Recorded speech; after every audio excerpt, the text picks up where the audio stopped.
Habakkuk chapter 1. The oracle that Habakkuk the prophet received. How long, O Lord, must I call for help, but you do not listen, or cry out to you violence, but you do not save? Why do you make me look at injustice? Why do you tolerate wrong?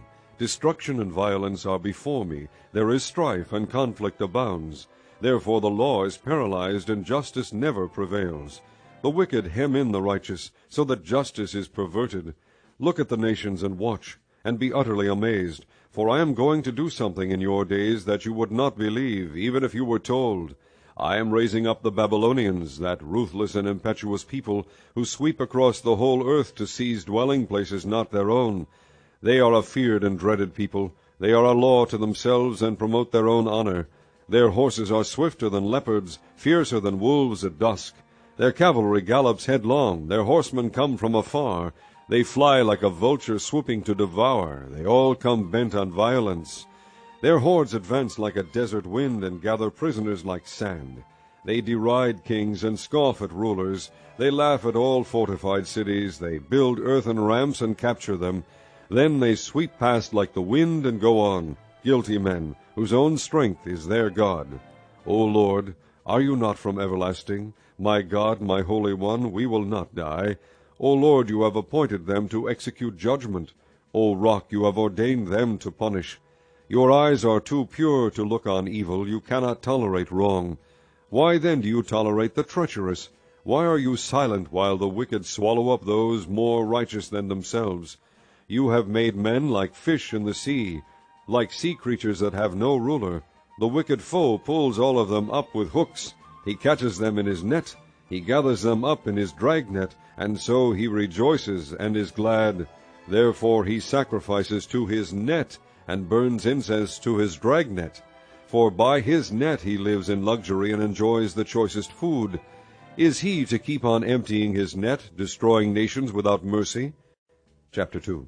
I will stand at my watch, and station myself on the ramparts.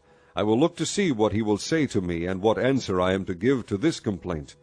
Then the Lord replied, Write down the revelation, and make it plain on tablets, so that a herald may run with it.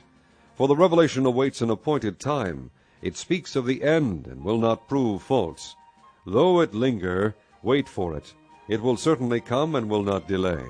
See, he is puffed up, his desires are not upright, but the righteous will live by his faith. Indeed, wine betrays him. He is arrogant and never at rest. Because he is as greedy as the grave, and like death is never satisfied. He gathers to himself all the nations, and takes captive all the peoples.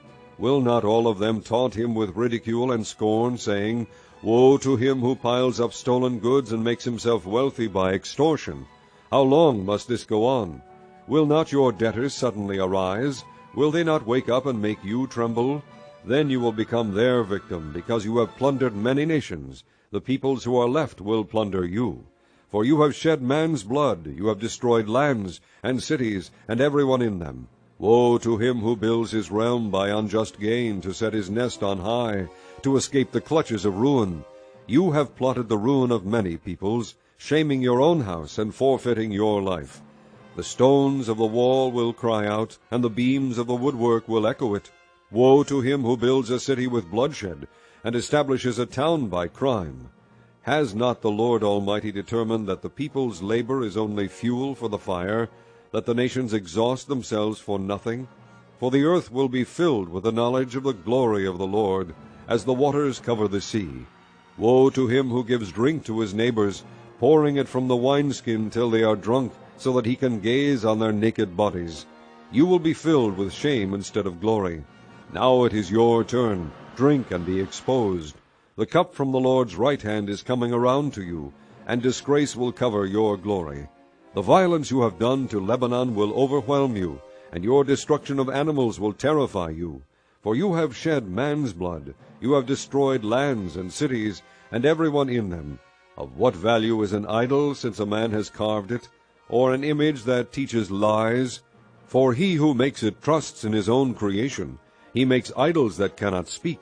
Woe to him who says to wood, Come to life, or to lifeless stone, Wake up.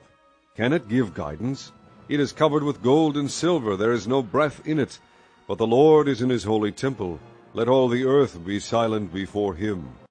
Chapter 3. A prayer of Habakkuk the prophet. On Shigionoth. Lord, I have heard of your fame.